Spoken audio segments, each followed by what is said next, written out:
Hello. Thingus. Good evening. Hi. Welcome. Welcome. Welcome to Thingus. It's Summer Fun Edition. Summer Fundus. Summer Fundus. So we're gonna play all the sunshine. We're gonna break our shins. Yeah, we're gonna break all of our bones. We're gonna smell like shit. Yeah. We're gonna get abducted by aliens. That's just how it goes. In the summertime, yeah. Summertime and the happened? games are easy.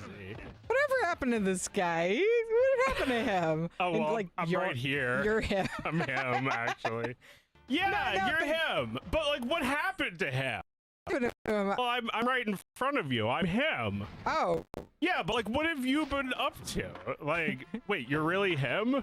Like they accept that, and then they're like, wait, really? Right? Why? Why are you him?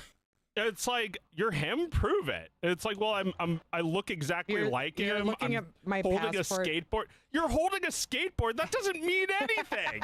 It's like, what, do you want me to skate around this airport? Yeah, I want you to skate around this airport. And he's like, fine. And it's like, suddenly he's like trying to prove himself to someone he doesn't know. Yeah, why does he need to prove that he's Tony Hawk? Well, I think he doesn't. I think he might just like be really bemused by the fact that people kind of like don't care, even though they do recognize him. Well, they just can't believe he's flying on like an airplane. They can't believe he's flying like not on his own airplane. Right. That he's just like it's been a while since he's been like in the news, in the focus. He's probably, he's probably flying first class, but he's still going through customs. Right. Even Tony Hawk might have a bomb or something. Right. Tony Hawk is putting a shoe bomb in his shoe. He's probably got pre-check. That you sail through when you have that, right? Well, I don't know. The TSA is also just like, Tony Hawk, I don't know. Yeah, no, they flag him and he gets checked again later. They like grope him to make sure it's really Tony Hawk. Well, let's see if you have Tony Hawk's dick. Oh, you do? Well, that doesn't prove anything. Yeah, I mean, you might have stolen it. How do I know you're not Tony Hawk's twin brother who does all of his lines when Tony Hawk can't? Stole his dick. It's like Jim Hanks, who took his brother's dick and is pretending to be him. Yeah, Jim Hanks. I saw a picture of him when they were both young and a picture of him now. And like when Jim Hanks was young, yeah, no, he wasn't quite as much of a cutie pie as his brother Tom. Now they look the same. Now just going on record that Meredith is the one saying this. Oh, really? Wait. Okay, so what do you think? I'm just kidding. You looked at Jim and you're like, I think they're both disgusting. No! No! What do you mean you don't want to play with me? And like this might have been his brother the whole time, being like, no! Right, like, I mean... Do you think that he used that skill for evil back then? It's like... Jim Hanks? Yeah, like he used his brother's voice to get him in trouble. It's like, prank calling Mo, the bartender. Yeah, that's right. I'm Tom Hanks. I'm Tom Hanks. Yeah, well, that is what he made a career off of is doing his brother's character's voice. Yeah. In the CD-ROM, the DVD menu, whatever have you. It seems like they're both cool with that arrangement. Although I am just like imagining their mother being like, both of my boys are so talented. And one of them is clearly in the shadow of the other. Like playing him. He's really not even like, I'm not saying he's not a talented actor. He might be very talented to impersonate his brother, but it's also like he's really just bored with that likeness, that similarity. He didn't really do anything to get that job. And he hasn't really like played any unique roles that weren't like a Tom Hanks role first. Although I would say it's pretty likely that what's his name, Jim Hanks? Yeah. He can probably negotiate a pretty good deal for his presence because who else are you gonna get? Yeah. You couldn't get Tom. Who else are you gonna get? No. Yeah, Tom Hanks is notoriously high paid. Yeah. So they got him for the Toy Story movies, but not for the game. Right. Not for anything else. So Jim's cheaper, but I'm The gonna toys guess. are all him. Yeah. But I'm gonna guess that he's not as cheap as you might think. Well, I mean, we're still talking about Disney getting him for like a CD-ROM game or a talking toy. Right. A talking toy. Well, yeah, maybe Jim starts like he goes in with what I'm saying, you know, like, yeah, all right, so you didn't get Tom, but who else are you gonna get? I'm the only other one who does these voices, and they're like, this is a CD-ROM game. Oh, okay, all right, that's the budget, all right. Well, but like they also need, I guess they don't need him specifically, but they need someone who sounds enough like Woody, and he's their best bet even now, probably. Right, and you know, maybe Tom advocates for him. Maybe he likes keeping in the family. You gotta give my brother a job. Come on. He's great. You gotta believe me. I didn't think of Tom Hanks talking this way until you started doing this voice of him. I mean, it's like a lot of what he does is just screaming in that voice. Yeah. Right. Like I saw him in the Elvis movie, and he's basically doing that. No. Yeah. Was he always like that? No. He wasn't always like that, but he's become more of like a caricature of himself. Yeah. Well, like Woody has become like calm, and I don't like it. I feel like he's become more evil as he's become more like an elder states toy. Oh man, I rewatched Toy Story 2. Oscar wanted to watch it this week.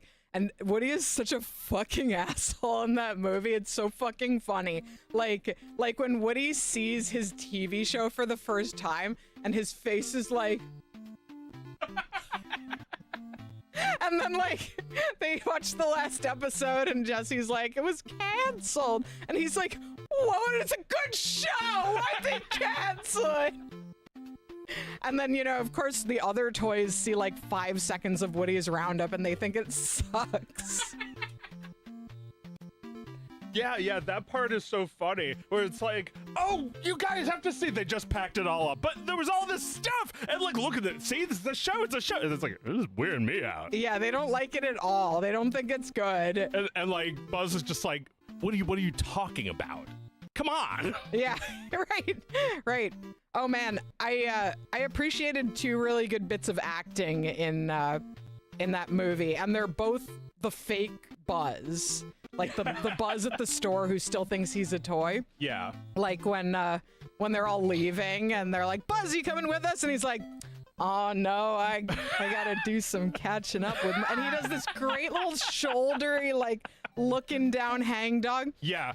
And then there's another scene where Rex is telling Buzz about how to defeat Zurg, like he read it in the strategy guide. Yeah. And like the way Buzz is listening, like Rex is here and he's like, like he's not looking at him. He's like, and then like finally he says something interesting and then he looks at him. But before that, he's just doing like that douchey, like, yeah, really good. Really good. Somebody acted for that movie. I was really curious the other day about how they made those movies, because I was like, did they use Alias? Did they use like the original version of Maya? And they used that for like the modeling, but for animating they used their own software called Menvy, which to the press was called Marionette. And that's an internal thing where they never released that. It's just for them. Right. And there's not too much footage of this program, but when you see how they actually animated it, it's like, how the fuck did they actually do that? It's just moving sliders. It's really just adjusting numbers. It's just moving numbers up and down to make their hand rotate left or right. Oh my It God. looks impossible. They could see it in code. Yeah.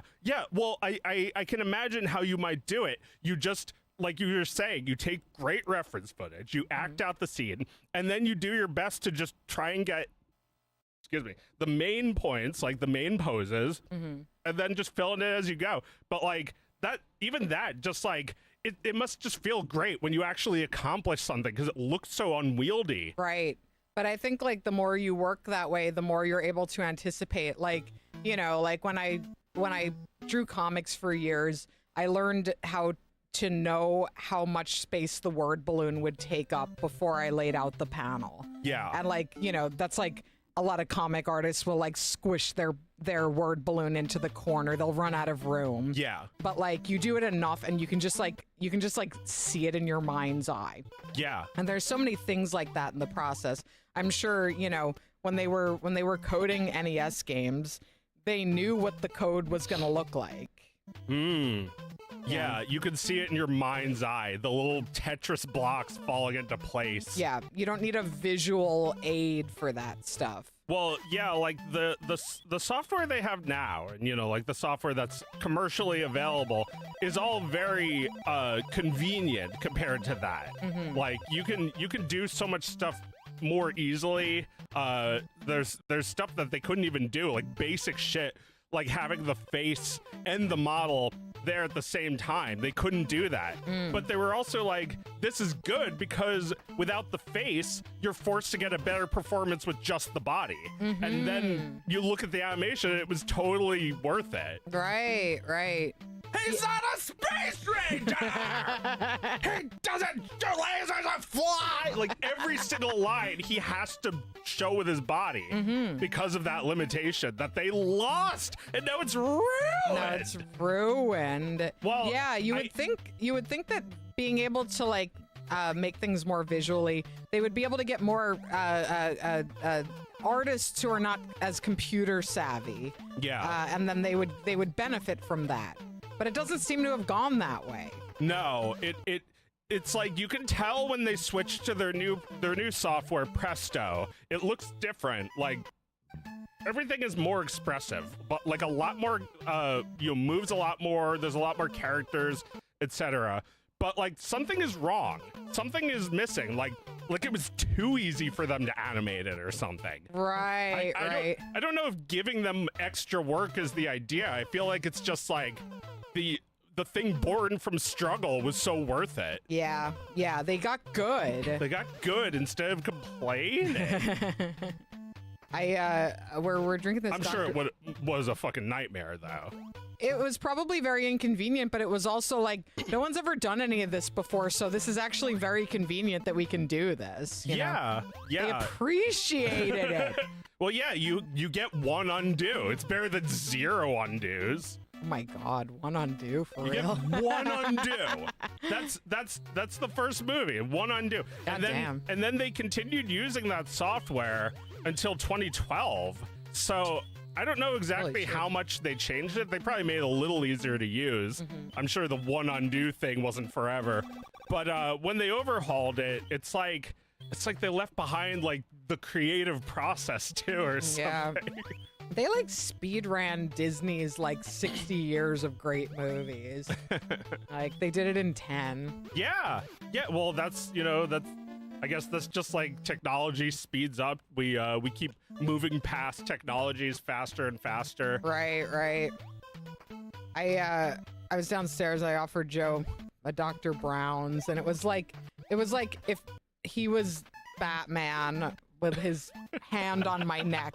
I was Joker, and he's about to strangle me to death, and I just gave him this, and he let me go. Yeah, this is my idea of a commercial for Dr. Brown's. It's like, Batman. He shows him the Dr. Brown's, and Batman's like, you monster.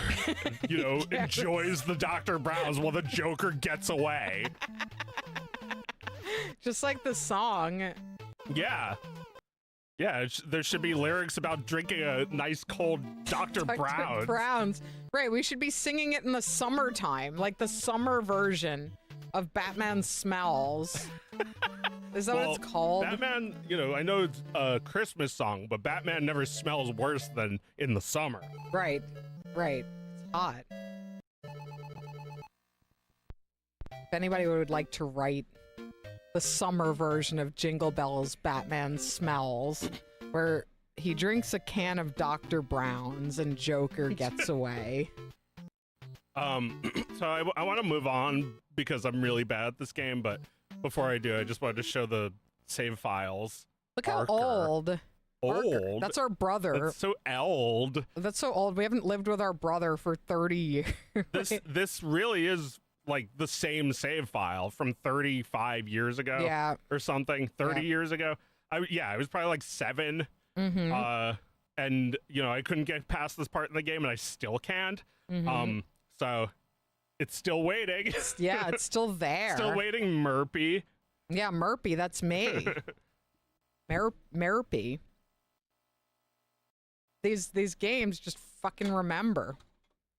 And you can't count on it happening, but when it happens, you really appreciate. Anyway, let's play some illegitimate ROMs. Let's play some Summer Fundus. Yeah, where should we start? I'm gonna go with Snoopy. It was all decided by that one dinner or whatever. Yeah, the napkin lunch where they wrote every Pixar movie, right? Yes. They met one day after finishing Toy Story, and they came up with like 10 movies and made all of them. Yeah. And or maybe there's more done. they didn't tell us about. It kind of seems like they're out of movies. They're out of ideas. They scraped the bottom of the barrel. Well, there were a couple canceled ones. There was a Newt movie that they decided was too similar to Blue Sky's Rio. Oh, Rio. Newt movie? Look how cute. Yeah. It's so adorable. Where are they? They're I'm pretty sure they went to Rome. In Rome, playing sack racing in the streets. This game is impossible. These sprites are so cute. Ba, ba, ba, ba, ba, ba, ba, ba.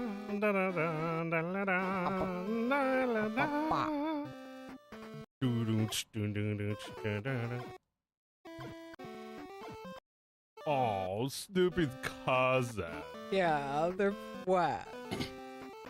Ba, ba, ba. Is that you? Are you Snoopy? I hope so.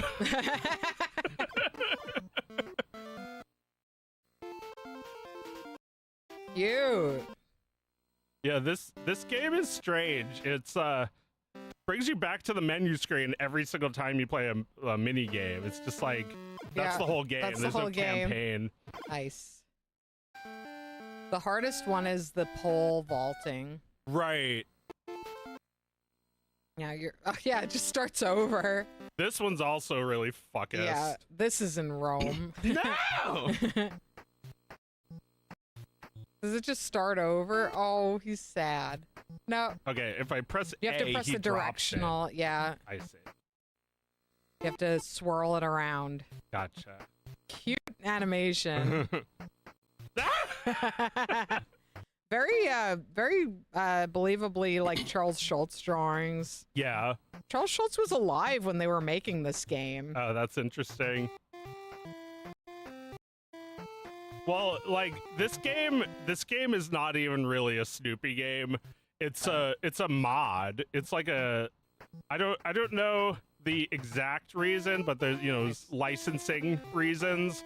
They had the right to license Donald Duck, and they made a Donald Duck game. That's what this is. This is a Donald Duck game. Yeah. Wow. And yeah, we might have that too in the Japanese, but like in America they didn't have the ability to license him, so they licensed Snoopy for this game. So cute this way. Patrick Pifoy says they moved back to the US so they could watch Thingus live. Thanks. So nice. The super early design for Charlie Brown is so cool. Yeah, you mean the way he was drawn like 60 years ago?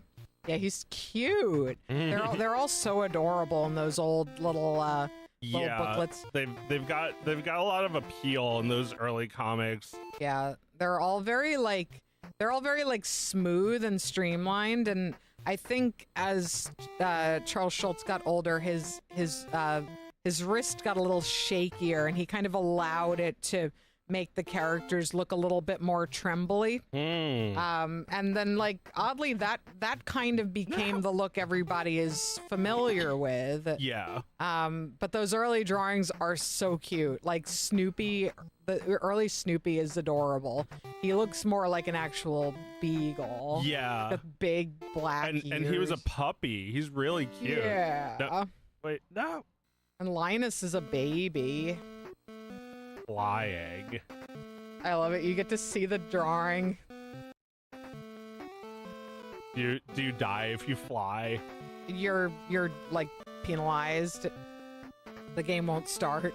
Oh, I just want the game to go back. I don't think it will. It's just gonna punish you forever. La, la, la, la, la. The other day, I was like cleaning the kitchen, and Oscar came in and asked if he could, I think he wanted to play video games, and I was like, no, dude, today is not a video game day. And he went away huffy. He came back like a couple minutes later, and he's like, I'll give you $5. And I was like, dude, no. And like, you know, just like sent him off again. He came back. $10. And I was like, Oscar, we don't do that in this house, okay? Like, we don't give each other money to do things or change our opinions or change the rules of the house. I can't believe you're even asking me that. He's like, 20. And I was like, $20 ain't bad.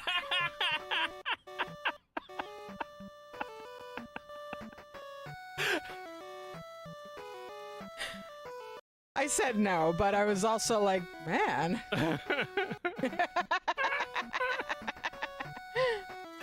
Oh, God. I mean, yeah, you do have to consider it, because at that point you're like, man, that's like that's paying way more for games than I did when I was his age. Yeah, like, seriously. You know, paying that much for like quarters, you'd have $20 of quarters for like all your friends. Yeah, seriously. No, I can't let him do that. But he knows, I guess, the price point. Yeah, exactly. The point where mom's like, you like the game. Thank you very much. She cried 4 times. Yeah, I cried 4 times at this game too. Yeah, this game really is a bit of a tearjerker.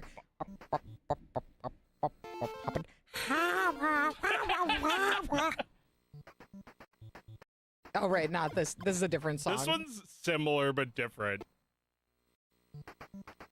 Oh man, hard. There's like more of this than in any game I've ever played. Just dying before the intro to the song is over. Yeah, this is like Smurf. Well, yeah, there's more of that here than in Battletoads. Oh yeah, this is a cruel one. This is a really hard jump to make, and then you're gonna have to make this jump like 10 times. Yeah. Smurfs is like the most. I think we should do another Coleco night and play like some homebrew Coleco games. That'd be cool. We should try cleaning those games. Yes. Because yeah, they're disgusting. God. Oh, this one's got the best song. What am I supposed to do? It's very complicated. I've never mastered it. If only we had the manual. I think you kind of like press it down into the ground. Well, yep. Yes! Holy shit, you did it in one First try. Holy shit. Wow. They don't even give you a score. It's just No, you either just you did lose it. or you. You just have to time it perfectly. We did it, gamers. Yeah, that was like beating fucking Dragon's Lair in one try. That's how hard that shit is. Amazing.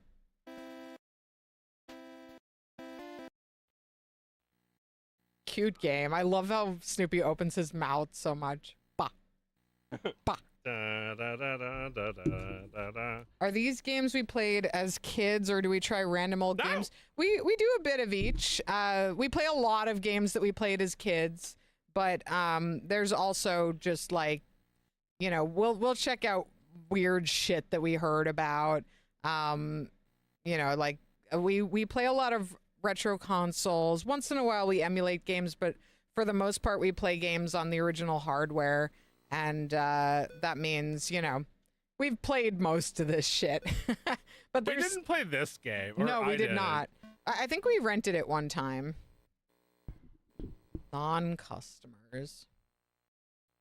It's like a horror movie or like a thriller. It's like the SpongeBob narrator. Monday. Like we were talking about that a little bit. How children just automatically get the reference, or like they just know the joke without knowing anything. It doesn't need to be a reference. It can just be like, they could just do, like I hear my son and his friends doing the Jacques Cousteau voice. 1 being hour like, later. Yeah, 1 hour later. Like they narrate their own lives with the Jacques Cousteau voice. Yeah. It's funny to have grown up when SpongeBob was coming out and like remember a world without SpongeBob. I remember a world without SpongeBob, Right? and I'm trying to go back.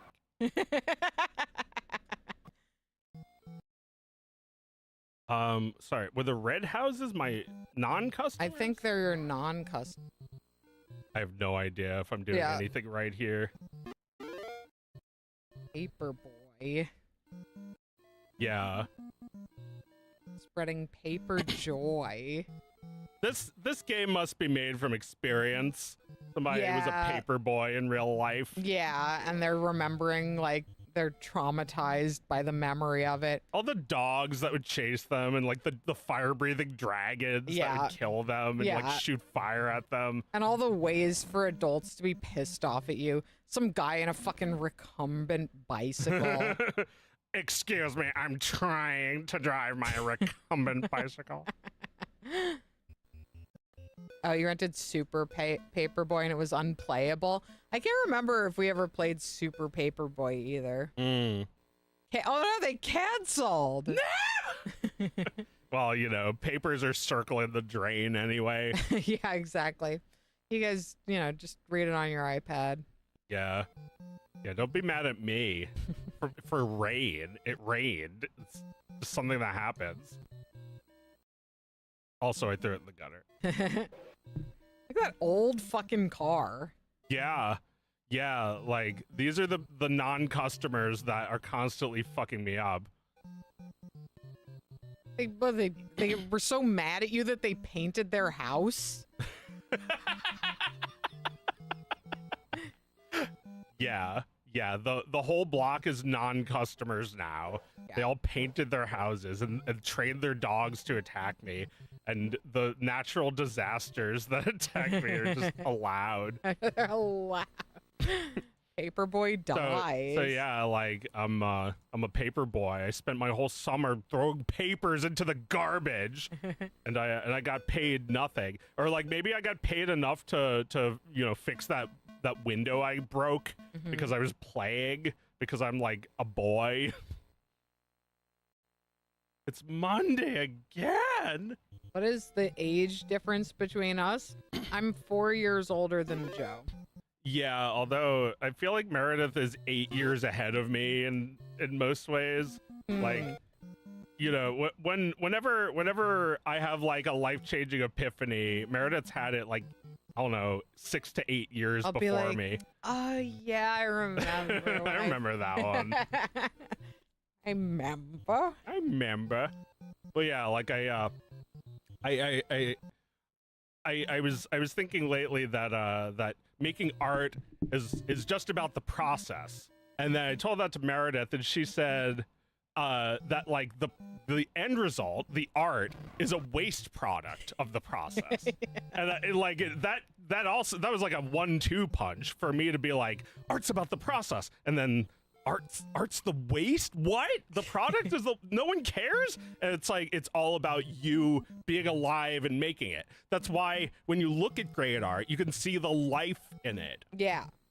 For other people, art is not the waste product, but for the artist, it is. The artist is done with it when it comes out. So, you know, I figure now is as good a time as any to get into it. I saw a news article that said that Martin Scorsese is embracing AI. Oh yeah, I saw that. I saw like people who've been posting Scorsese memes for like their entire lives, just like hate every movie he's ever made. That's, oh, come on, guys. Some people really need to like get through their feelings about their fathers. Like, yeah, like you can't just turn on a dime like this about an old man you love. I know it sucks. It fucking sucks. Yeah. This shit sucks, but like, you know, how do I feel about this? I don't know if I've actually articulated how I feel about it beyond that, like, well, you know, it's disappointing. Well, first of all, what he actually is doing is he's partnering with some AI company. I don't even know which one. And he's using it to generate storyboards. Right. So, which generally he would make his own.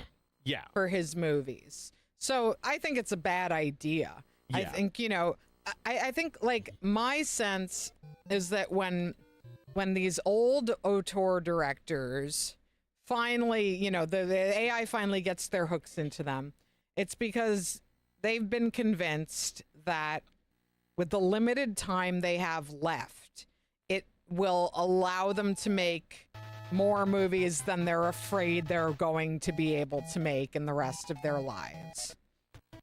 And, I mean, you know, Martin Scorsese made like some movie with like pretty bad looking de-aging technology a few years ago. I mean, it's not the first time he's embraced something kind of like this, right? Like that tech was, I don't know if you would call that generative AI, but it's not like wholly different, is it? I would say it's not very far away. It's made using the same kind of chips. Mm-hmm. It's using rendering processes, which is also requires data centers. Right. You know, making movies is also there's a lot of consequence to it. You have to really mean it when you make a 3D animation. That takes a lot of energy and a lot of people's you know, like if one little pixel is off, you have to redo the render. Yeah. I mean, you know, I think it's foolish of him to do this. I think it's disappointing specifically because you would wish that like an auteur director of an age where, you know, you feel like they're kind of, you know, at the end of their career, and what you want to see from them is like encouraging young artists to find their way, and make them feel like it's possible to do you know, the equivalent of what they did, their generation's equivalent of what they did. Yeah. And I think, you know, recently Spielberg said something like, if you're using AI to make your movies, you've compromised your soul or something like that. Okay. And you know, everyone loved that. He's on a a little bit of a victory tour right now. Everyone posting cute pictures of Spielberg. All right, you know. that's just weird. Okay, Yeah. he said like I said something making fun of AI, and somebody like accused me of virtue signaling. Like, I don't want to appeal to you people. You're all psychotic. You're all irredeemable. Like, there's nothing I would ever say to make you like me more. I just have opinions that may overlap with yours. Yeah, I mean, I hate that feeling too. I feel like when you talk about something that's very discoursey, you're not being heard. You're not really being heard. Yeah. People are hearing whatever the thing you're saying can be slotted into, which is Right. not exactly what you're saying. It might not be at all what you're saying. Yeah. It's, this is why I think discourse is fake and we need to stop. We need to turn away from it. Because not only I does do not subscribe to Martin Bad, Steven Good. Let's No. hold our friggin' horses. No, exactly. Let's not forget this guy's on the flight logs, first of all. And let's not forget Goodfellas. I know it was a long time ago. Yeah, that doesn't but mean we can ever forget Goodfellas. Well, no. I mean, I think the reason we're mad, or at least disappointed, is because it's so good. Yeah, no, I'm disappointed. That's all. But also, Martin Scorsese is not my father. No, he's not grandpa. No. He makes really fucked up art. Yeah, and sometimes I'm not super into it, and other times it's my favorite shit ever. Yeah. I love Martin Scorsese, but he's not my father. He's No. not. He's just not. No. And I just think like you're 80 years old. Miyazaki still draws storyboards. They need him to do that. Yeah. I feel like the sad thing for me is like if Martin with his shaky hand drew storyboards, everybody would probably love them. Yeah. I mean, he has. I don't know if we've ever seen them, but he does draw storyboards, or he did. And maybe he just doesn't think he can sit down and do it anymore, and he's hoping the computer can do it. He's hoping computer can do. Computer. Well, yeah, I mean, I guess that's whatever. It's just that like people don't have much sympathy. I have a little sympathy because I know these guys are like in a rut, but like they embrace AI. They look to AI because the idea of getting someone to draw it for them is boring. That now feels like they've lost control, and by doing AI, they have more control. They think they have more control. I mean, I don't think it's true. I think, great collaborators are very, very special for that reason. Yeah. And Martin Scorsese knows that, but maybe when it comes to storyboards, he's never had a great collaborator, and there's no one he trusts. I just think that that it is more possible to preserve your own voice through collaboration than it is through AI. Yeah, I would agree with that. It's like you can't really say it's your assistant. It's more like you're its assistant. You're helping it come up with your ideas. Jesus. Damn. Well, I mean, like if you're generating art and your role is to look for all the look, errors. they're all nice to her. They're smiling. Yeah, just like if your job is to look for all the errors that the machine made, then you're its assistant. Yeah. Yeah, Jesus. That is so true. I don't know why, like, I've never heard anyone put it that way. That Yeah. seems very obvious. Well, yeah, I mean, it's I've noticed more and more, and yeah, I know it's disappointing every time, but I guess I should stop being surprised that many people who make art don't have the like hyper specific preferences about it that I sort of thought they did. Yeah. They'll let AI make it, which is kind of like admitting that, I don't know if it automatically disqualifies you as being an artist, but it kind of is like a logo change-esque business move that is like, what the fuck are they thinking? Yeah. Like, they didn't have any preference. They didn't have any aesthetic eye. Right. Why did they get rid of the old aesthetic? Why did they Right. embrace this shitty mass-produced look? Yeah, I mean, I feel like a lot of the time when you hear that like somebody was an asshole, like a showrunner or a director was an asshole, it's because they were so meticulous. Yes. And yes. they refused to let anybody show off on their production. They're like, sorry, it's not yours. Yeah, it's mine. yeah. Interesting. But yeah, I mean, it could be that, a lot of people who were very much involved in something good just had really good collaborators, and they passed a lot of that off to their collaborators, and you didn't realize that that person was the one doing that particular thing. Like, a big thing, like a movie, like a Martin Scorsese movie. It's like he may be the director, but there's also like all these invisible forces keeping the movie good, right? Wouldn't you agree that like there's invisible forces, like hundreds of people who work on the movie are all making sure that everything is perfect? Oh yeah, absolutely. But like a director who's very meticulous is going to notice if one of those 100 people is not doing their job right. Right. They're not necessarily making all of those choices, but they hired that person to make the right choices, and they'll be mad if they don't. And it's possible that like a lot of the people that you thought were meticulous, there was just somebody else who was keeping an eye out. Like work sort of thing. Yeah. There's like a ghostwriter or whatever. A lot of people credit oh geez, what's her name? I'm sorry for forgetting her name. Was it Sandra Lucas? What is the name of the woman who edited all of George Lucas's movies? She edited Taxi Driver too. Oh, really? Yeah, she worked on Scorsese movies. Cool. Marsha Lucas. Thank you. Lucas. Okay. Yes. She died this past week. Oh, really? Yeah. I didn't hear about this. Yeah, no. Unfortunately, she's remembered for being married to George Lucas, but she was, a renowned editor who many people credit for the quality of George Lucas's movies. Right, when that's they were a great married. example of one of the invisible forces. Yeah. Because like George Lucas is his brain is like abstract. He's very good at making those movies bad if you let him. Yes.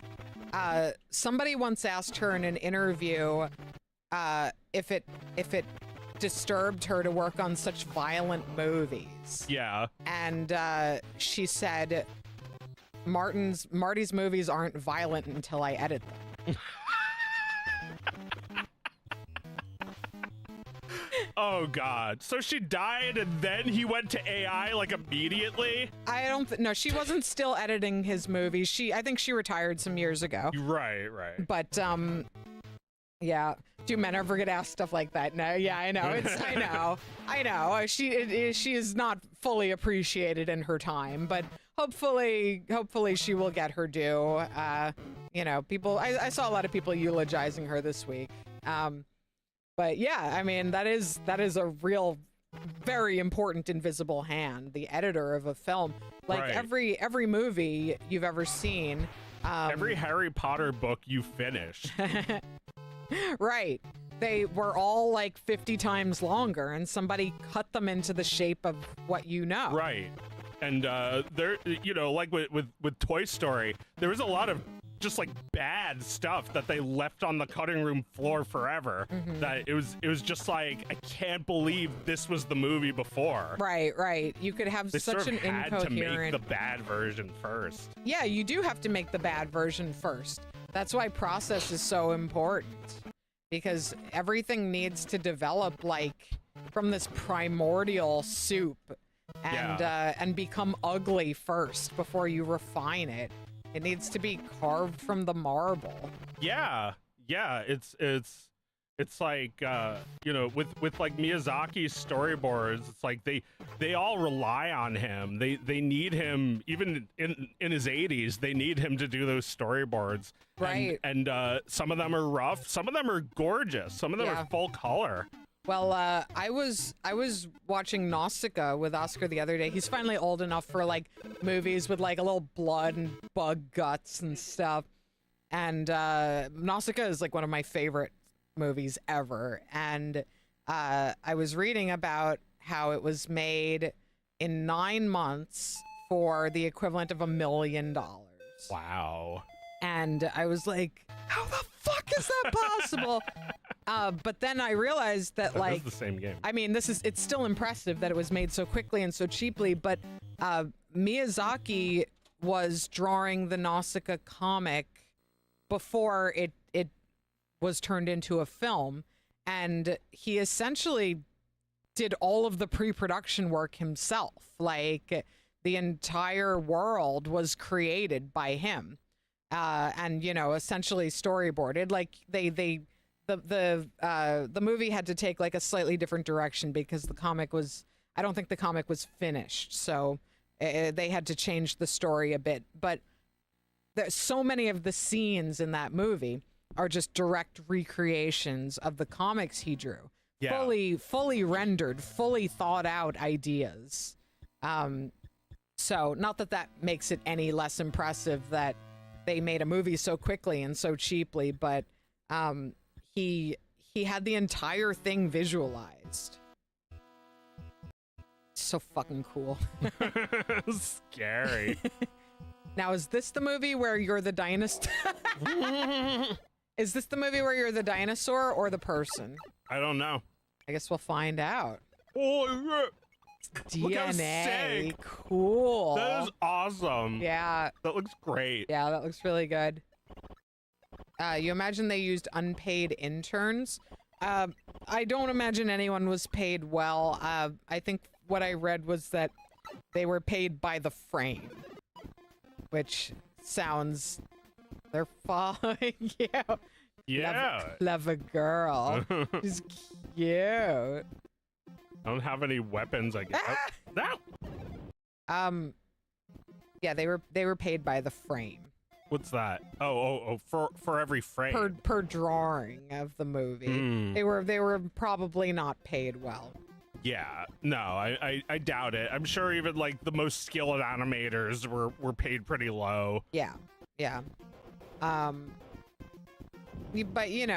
there are a lot of movies where people are barely fucking paid and they suck. And that one's for the greater good of the world that one exists. So I feel like I think it's a net good that Nausicaa was created. Yeah, per frame is really brutal, absolutely. Yeah. Yeah, it's like what do you even get? Like 3 cents? You gotta draw a lot. But those drawings look fucking good. Yeah. Miyazaki is his own unpaid intern. Sure, Miyazaki will never earn the money that his work deserves. I don't care what they pay him; it's not enough. Right. Well, he needs to do his work. Most importantly, Yeah. he needs the work more than he needs money. Yeah. I think he has like a house that he is the only one allowed there, and like him and his animators, and like he like runs away to this house, and just like hunkers down, doesn't tell anyone when he's coming back, and then one day he just floats back into work. Yeah. Like nothing happened. Oh my god. I mean, yeah, work is his life. The Wind Rises. If you've never seen it, maybe you won't like me saying this, but I took a portion of The Wind Rises to be his own admission that he gave his life to work, and that he neglected his family life, and like towards the end of that movie, the character is like saying, I'm sorry. And he has his own reasons for saying that, but taken as like, this is Miyazaki's final movie. Yeah, right. He was sorry that he spent all that time working, but now I don't think he is. Yeah, that's I don't know, maybe that's not his interpretation of the movie, that he's sorry he spent so much time working. Maybe not. Maybe he thinks America bad and we're still at war with them. Well, I think he's sorry. This character is sorry because he developed airplane technology that ultimately was, used for weapons of war. Yeah. And maybe Miyazaki is sorry that he's so fascinated with something that is also so horrifying to him. Yeah. You know, like he thinks about war so much in his movies and the devastation and the trauma of being a child during war. Like in My Neighbor Totoro, like the children dream that they plant seeds in the ground and Totoro raises them out of the ground into this big fucking mushroom cloud. Oh my god. Like a mushroom cloud of trees. Oh my god. And I'm pretty sure that movie is supposed to take place just a few years after the war. Yeah. But it's like written all over his work that he's horrified by all this. Yeah. But at the same time, fucking loves planes. Loves those airplanes. So cool. Well, like, you know, I wonder about the Wright brothers, because like when I was a kid and learned about the Wright brothers, I wasn't thinking the Wright brothers wanted their planes to be used for this. Yeah. But the more you learn about them, yeah, they did. They did. Well, I mean, like, look at computer. Like, all of this shit was developed for warfare. That's all true. Of it. That was a weapon. And war games are like such a big part of like the games industry even now. Yeah. It's, you know, you do kind of have to look back on it and be like, I'm sorry. Breaks your heart. I'm sorry that we lost. We should have won. We should have won because I made this plane. I'd invented this plane. Well, I don't know. I mean, it feels like he really still hates the West for not just World War II, but Vietnam. And like, I don't know. I mean, there's nothing I can say to get him to like me, probably. No, He's, well, you know, he's mad at his country too. Yeah, I mean, the West hasn't signed off on a war in like fucking decades. Yeah. Yeah, but I don't know. He lets us watch his movies in English. Yeah. Thanks. Thank you, Dad. Miyazaki-san. He's my grandpa. Yeah, he's my grandpa, and if he ever says anything I don't like, I'm going to abandon him and all of his works and erase him from history. I mean, nothing he could do would make you want to do that. I have been thinking about his famous AI related quote, because the first time I really felt that was when the thing he said was I strongly feel this is an insult to life itself. Yeah. And I really did feel that when I heard about Jorge's new show, that he's like it's like skipping pregnancy and just getting a free fast food baby. And it's like, man, this really is like an insult to life itself, isn't it? Yeah. Because it's like you're talking about skipping the necessary part of creating a life. You're not even making it with your life. You're processing it artificially. Yeah. Right? Like to be part of the process of art is so beautiful and so healing. And if you let a computer do it, then a computer process takes the place of that. And the computer doesn't feel anything. But I get to have sex. I get to have sex. Yeah, I mean, you know. That's the whole point, right? It's like, what are we talking about? Elevating the sperm to the point where we could like go back to drawing a baby inside of it. Like you zoom in on the sperm and there's like a baby in the sperm driving. Beavis's face. Yeah, Mutant Astronaut. We already talked about this last week. We're just still chewing on the bone a little bit. Yeah, because you know it's rare for me, but like it's happening a lot this week. The like people I respected are falling victim to the AI companies. Yeah. You know, getting their endorsements. Yeah. Giving them money to say say good stuff about their products. Yeah, it's pretty dispiriting. And yeah, I mean that Jorge quote, which is like, I'll never fucking forget it. And it's not even about him anymore, because like I personally had no stake in what he was doing. And, yeah, I didn't, you know, I wasn't personally disillusioned by Jorge, but the quote is perfect. It's just the perfect way to describe AI. I've never heard it said better, and the fact that he said it as if it was a good thing is, you know, is like pretty tragic, I think. Yeah. But it says everything. It says everything. We'd like to dispense with life and all of its processes and all of its struggle, and be left with nothing except ideas. Ideas like my cum. That's what I want. That's what I want. Elevate my cum until it's basically human. Yeah, exactly. Like, I don't have... girls allowed. No girls allowed. I have absolutely no appreciation for what turns my cum into life. Yeah, it took me a long time to come to this realization, but I'm glad that I learned it the hard way. That I had a really bad night, and I spent all night drawing, and I realized that I would be dead if I couldn't do that. If I let a computer do it for me, I'd be so depressed. It's everything. I think there is, like, this frustration that every artist has in some capacity at some point, where they realize that either, or a combination of age, technology, skills are going to put a limit on what it is possible for them to do. Yeah. There is a limit. Now, I think it's in our best interest to embrace that limit. I mean, we can live in defiance of that limit. Miyazaki can't fucking stop.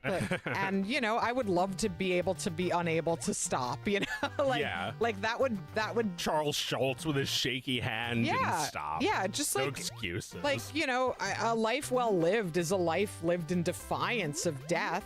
Yeah. So why not look at your limitations and be like, well, I'm gonna do a little better than that, because I don't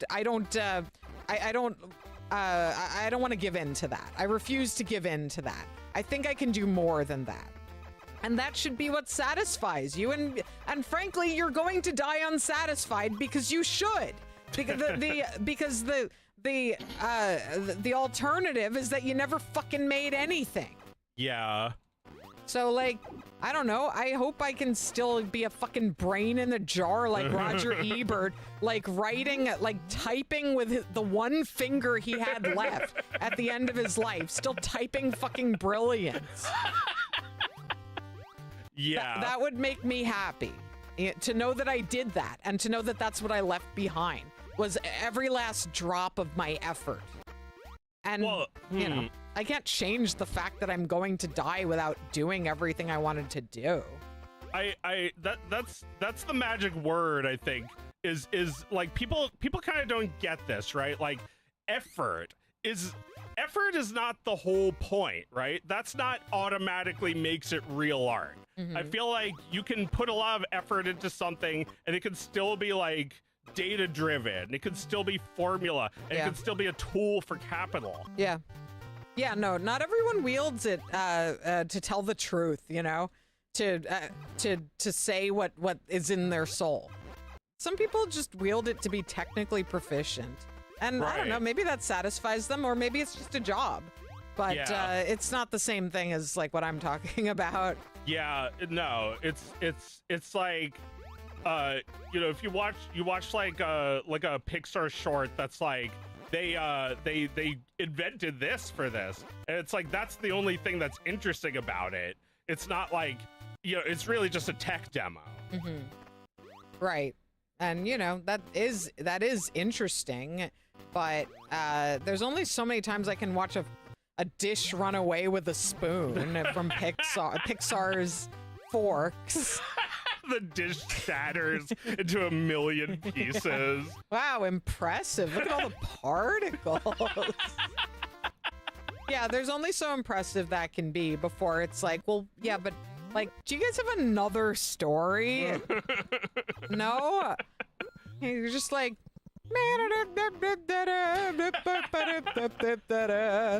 Pixar. on! You gotta watch the new movie! You're always on your iPads! I want to be played with! Like, those fucking creepy toys are so desperate to be played with now. Yeah, I don't want to play with I you don't want to play with you anymore. Bye, No. Woody. He's like comes to life to scream at Andy. It's like, no, you're woke. Like, this is how it fucking feels. It's here Woody and Jesse bitching about iPads. Action faded our house, Woody. You have to do something. Like, he abandoned you. Yeah, he fucking left. After he screamed at you in the third movie about abandoning Andy. Yeah, you fucking left. Fucking left because it's just his show. The second Andy ripped his arm and didn't take him to cowboy camp, he's like, one more ripping Andy's done with me, and he wants to go to fucking Japan and never come back. I wish I could live in Japan. Sometimes I just want to go away to Japan. Is that crazy? Woody is like that guy in the meme that's like place Japan. Place Japan. I actually want to go. Well, it's a great country. It's a really good country. You'll love it. Yeah, that movie's really good, but as we know, yeah, the third movie is not related to those two. No, it's not from the same brood. No, something is very wrong. Something's off. It's, you know, it kind of feels like a spin-off or like a post-mortem. Yes.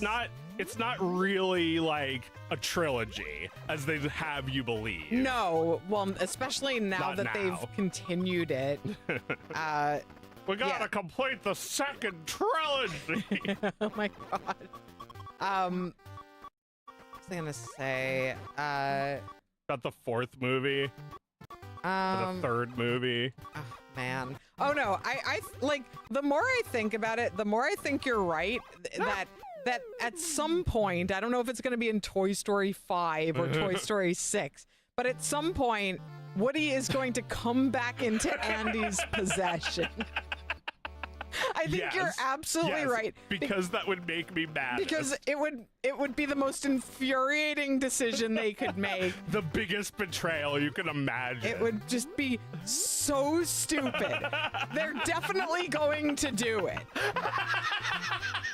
Yeah, it's like, it feels like it's a short because of how dumb it is. Yeah, exactly. There couldn't be anything stupider. It's like, Luke, you're my father, or something stupid like that. Yeah.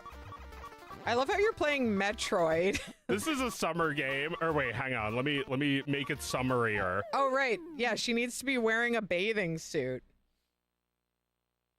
Sid is painted. How do I get out of here? Sid is painted as a villain in Toy Story, but he's literally a child playing with his toys. You mean that happy child? Right. Buzz correctly recognizes that Sid is just playing. All right. Buzz Let's is like, go you mean that have happy child? fun. That ain't no happy child. Yeah. He tortures toys just for fun. He's having fun. Yes. Isn't it your job? Isn't it your job to help Sid have fun? Well, I feel like that would be a freaky toy in the bad way. It's like, we're here for Andy when he needs us. It's just like waiting to blow up. Right, like if they talk to that combat Carl, he'd be like, it is my sworn duty. For my country. What do you mean for your country? Like I said, for my country. What does that mean? That's not a sentence. Right, and like the little green soldiers from across the street are saluting. And like the little aliens are like, they're all those aliens are in a cult. They think that the mystic portal is gonna take them to Nirvana. Yes. And then they become the Potato Head's children. You've saved our lives. We're eternally grateful. Let's adopt them! Like, that's funny, you know? It's not funny when they're actually living with them in the next movie. No one asked for that. That's right. Like, they kept them around because at the end of Toy Story 2, they show that they adopt them, and they show that Buzz and Jessie get together. Oh, yeah, so... They don't, though. The only way they could make me care about Buzz and Jessie's relationship is if he abandons her.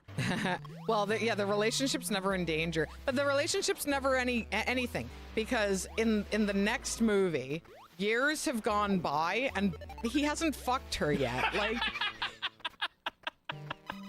he's still too nervous to hold her hand. Yeah. And then, like, the end of the movie, they hold hands as they're dying. Yeah, that's not a relationship. Well, Jesse, this is a good place and time as any to, you know, seal the deal. Why aren't you the sweetest? They're melting. I saw someone say, this is someone else's joke, it was hilarious, that there was like a tweet that said, like, Tom Hanks says that in one of the most heartbreaking scenes of any Pixar movie happens in Toy Story 5. Yeah. So I like read the replies to see what people thought the scene was. And someone says, Andy dies with his eyes open and the toys are forced to sit still while he decomposes.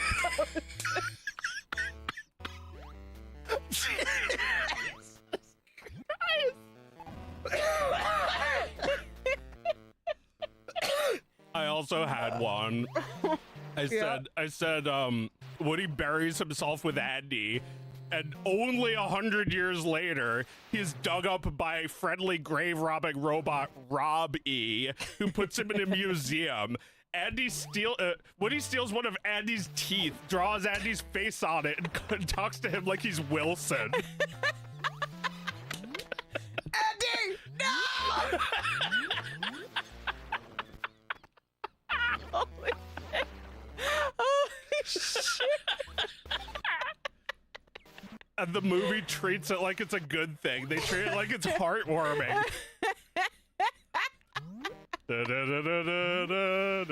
As the sun explodes. So Rob E is like an earlier generation robot of Wall-E. Is that the idea? Yeah, that makes sense. It's like before the Earth was completely destroyed. Yeah. They're like they're trying to clean up the corpses because they're underneath all the garbage. It's futile though, just like Wall-E and Eve. Right. When Wall-E gets there, there's no more corpses. It's just cleaning art. Well, we don't know. Maybe all those you don't know structures. What he's doing when the cameras aren't looking. Yeah, he might have cleaned up. Yeah, he's taking those bones and crushing them. There's like a closet. We don't see one of Wall-E's shelves that has like all his interesting bones. All his weird like misshapen gold teeth. He has like collections, like necklaces of them. Like that little dude from not Aqua Team. What was that show? Sea Lab. It was like this episode where the captain gets stuck under a vending machine, and like the vending machine keeps throwing cans at him, knocking his teeth out. Right. There's like a little robot dude who keeps taking his teeth and putting them into like a necklace or something. Right, and that's gonna be Woody. And he's right, it's got like a face drawn on it, and it's got like brown residue of blood on the other side.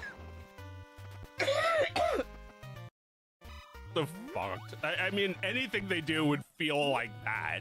Yeah. Like, you know they're gonna do that, and we're gonna be like, but why did they do that?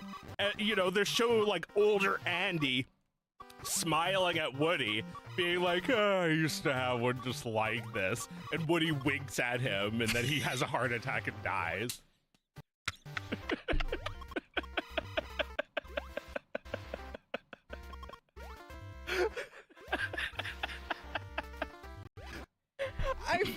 this is so close to what's It's so actually going to close. We're so close. Me and Danielle did this with the family simp. We made all these predictions. Some of them were very close. Others we knew already. And some of them were completely off. But like, yeah, but like quite a few came true. yeah, a few happened. Yeah. Well, yeah. I mean, Pixar's not gonna watch this, so it's not gonna influence their decisions, which are already made anyway. Yeah. They've already figured out the next 5 Toy Story movies, and this shit's going to happen, and we're gonna come back to this and listen to it and find out how true it was. We'll be as old as Andy's tooth by then. When they make Toy Story 10. Yeah. Oh my god. How horrible.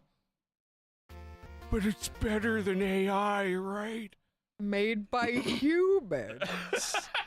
Well, Made by I don't think people should say that. Are you sure that everything Pixar does is AI free? Like, are we sure? Can we be sure that? Because No. everyone's being forced to use AI, right? Yeah, no, they haven't said anything about it either way.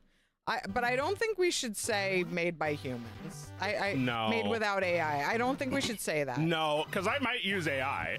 I just think if I do, I'll probably still call it my art.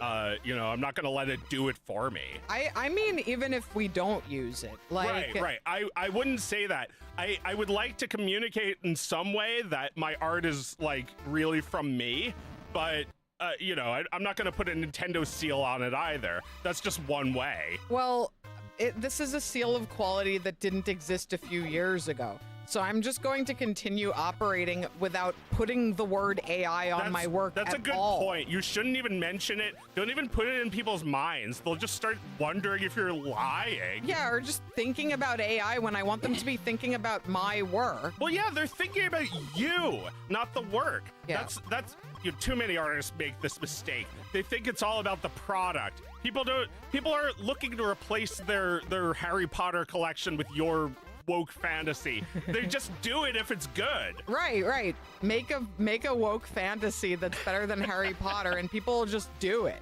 Yeah. I you can't hate that. expect them to like it because you're a person or something. Yeah, no, it's gotta be undeniable. And I don't think, like, if your work is undeniable, you don't have to put made by humans on it. That's true. You don't need to stand up for yourself, defend something that no one was even. Yeah, like your work undeniably. Yeah. Your work undeniably speaks for itself. You know, it knows. We know that a computer couldn't make it. Yeah, I was watching a writer play my game one day, and he was critiquing aspects of it, and some of what he said I was like, yeah, and some of it I was like, yeah, I don't care.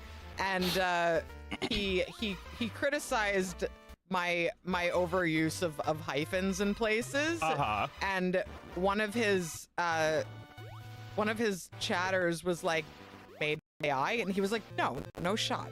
Like, he was just like 100% sure immediately that there was no AI. And I was like, yeah, like if you know, then you know. And like, I don't think anybody needs that to be qualified in their work. I don't know if I could recognize if something like a video game's dialogue was made with AI. You don't think so? Well, I mean, I guess I skip all text anyway. Right. Well, there's a lot of generic sounding barks in games and stuff. I feel like a lot of game studios are feeling pretty safe about replacing things like that.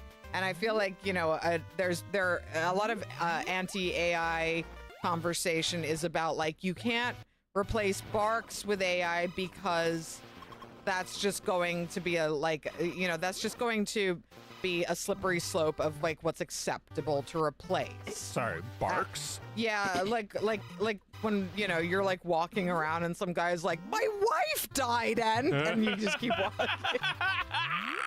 I love that in GTA. It's so fucking funny. Yeah, and I mean, watch it, asshole. Yeah, I mean, that stuff fades out. I still think that stuff should be written by, like, I agree that stuff shouldn't be written by AI. because it should be good, but Yeah. I also think it is often so generic that that is a thing that people AI, wouldn't give me notice. 300 marks. Yeah, You know, exactly. someone can do that and will. Yeah, absolutely. Because of how generic people expect that stuff to be. Okay, but well, you know, I think I would probably, yeah, this is the problem. It's like, yeah, it'll probably create acceptable places, things to take those places, but like, you're really gonna notice if someone had a good joke if they really wrote it. You'll notice that. Yeah, totally. Like in GTA 3, they consistently made me laugh. Yeah, no, exactly. It just, well, it's the difference between a mediocre and a good thing, right? Yeah. Like AI can give you a decent chunk of a mediocre thing. It can't give you something good. It can give you sausage, not steak.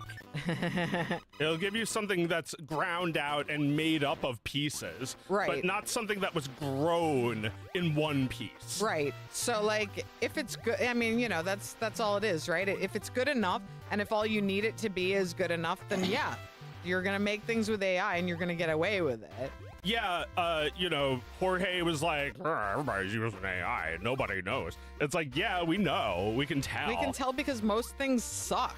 But yeah, I guess they'll get away with it to an extent. They'll be able to sneak it past most people, right?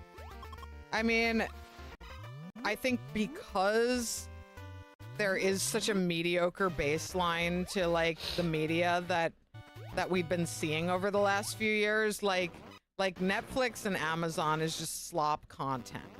You know, like that stuff could be replaced completely by AI, and I don't think a lot of people would notice. Because it was already so fucking generic. And you know, like when you see some show that's like, you're just like, no, that's not a real show. That's just like, that's just the cover of a show, but it's not, it doesn't exist. There's 52 episodes Yeah, there's of this. 3 seasons somehow. Yeah. I've never heard of it. Yeah. That, like, you could make that with AI. Yeah. Well, they probably do. It feels really ground out, like formulaic, crowd pleasing, all these shit things that we're just like seeing for like 10 years in a row now. Yeah. So I mean, you know, a lot of people's argument of AI continues to be we can't accept it because it puts people out of jobs and because it's bad for the environment. And it's like that is all well and good, but I don't think that's the most compelling argument when you're talking about art. That's not my biggest reason for no. I mean, I don't want these fucking data centers to be built. I don't want all of this software to be overtaken by AI. But when it comes to art, I don't want art to be bad. And it already often is. And I'm kind of just lumping a lot of that in with the AI. Yeah. So I think the most compelling argument, I think anti-AI people are giving too much to the AI by acting like it doesn't matter if it's indistinguishable from human-made art. It is distinguishable from human-made art very easily. And if you don't notice, then like, I guess you're very comfortable with art just being fucking boring all the time. Yeah. Like boring art has trained you to not recognize boring art. That's really upsetting. That I you know. Oh wow, I'm actually stuck here. I'm dead. I can't beat the game because I don't have the ice beam. Oh shit. Wow, they trap you. All right, we got like 30 minutes. What more summer fundus? What should we do next? Yeah, the second screen design ethos is a big problem, right? Like, it's made for the garbage can. Yeah, exactly. No one's actually watching this. So why would you bother using humans to make that when that's what you think of the art to begin with? Yeah. Is that it's for people who should be watching it while they're doing something else? Yeah. There's a great season of The Comeback that just came out. The final season of The Comeback. I think I've already mentioned this, but it just ended. where Valerie Cherish, my favorite fucking character in all of television, Lisa Kudrow's alter ego, is cast for a show that she finds out is made with AI, is written with AI.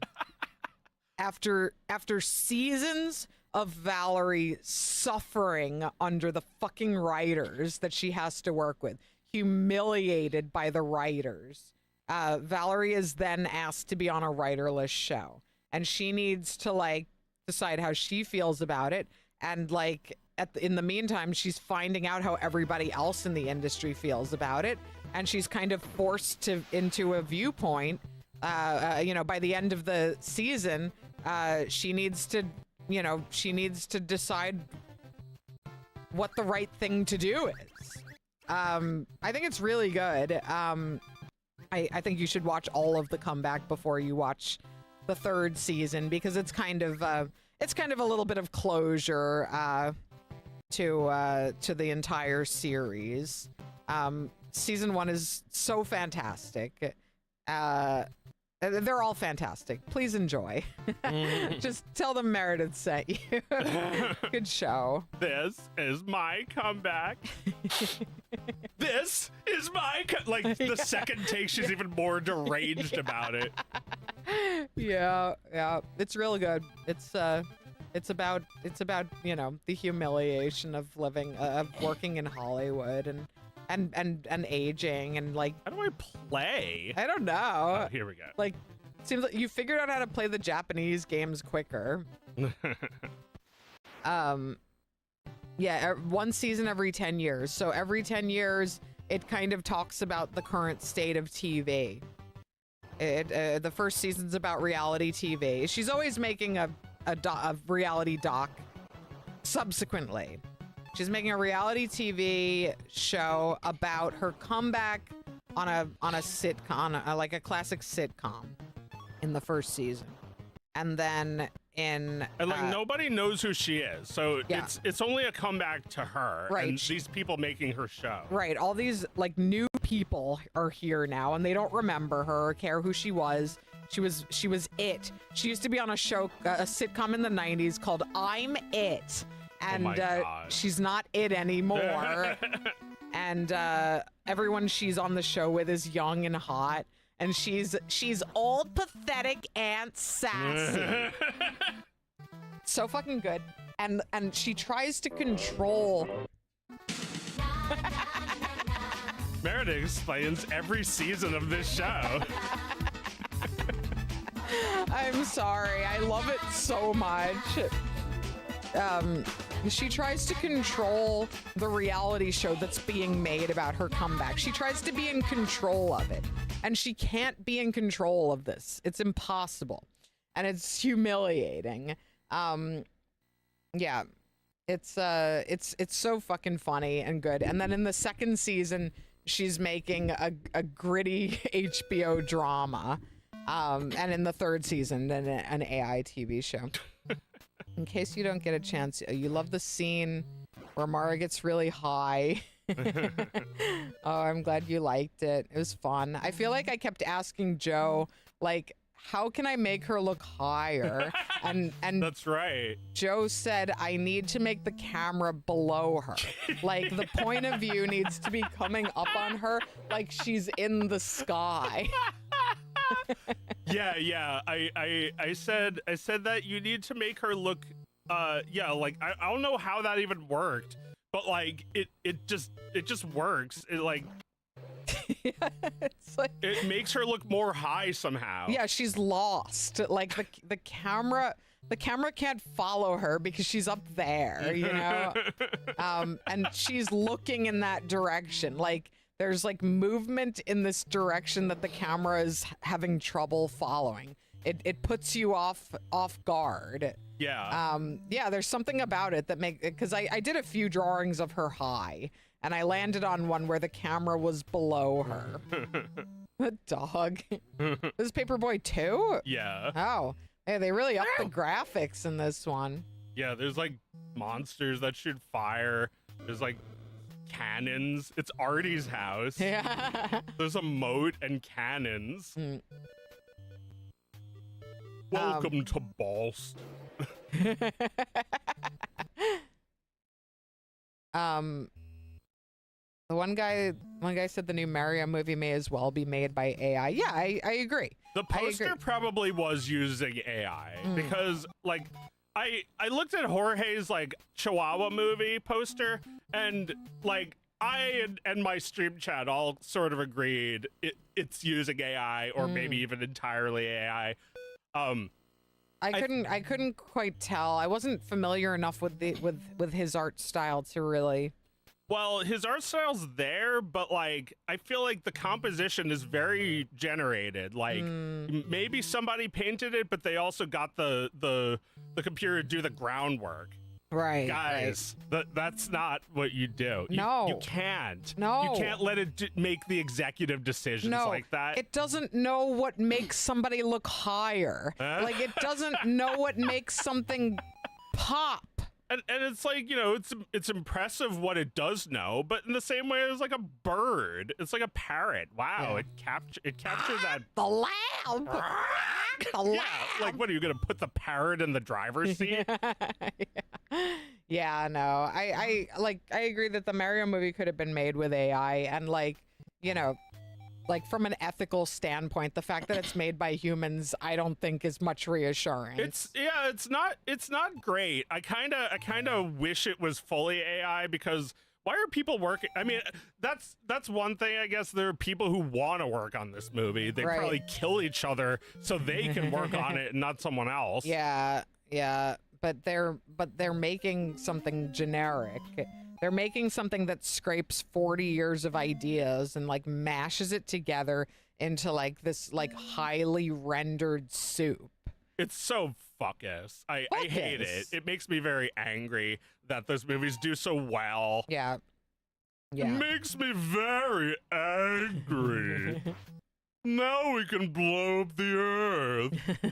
You know, that's kind of, I feel like a tech company overpromise is like, so if they said they're going to blow up the earth, there was a show, Frisky Dingo, about this. Yeah. Where there's a villain who wants to blow up the earth, but he can't get it together. The machine is too unreliable. No one takes him seriously. No one's taken seriously or even knows he's plotting to destroy the world. Yeah. Everyone he works with is very incompetent, so they're always like thwarting him by accident. Right. It doesn't matter that he looks evil enough to do it. No, and yeah, nobody respects him for being the closest person to ever come to destroying the world. Yes.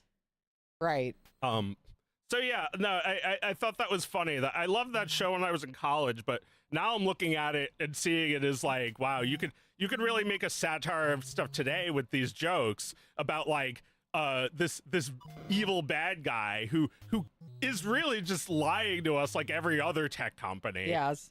But his shit doesn't work. No, it doesn't work. It's like he didn't destroy the world, and I'm disappointed.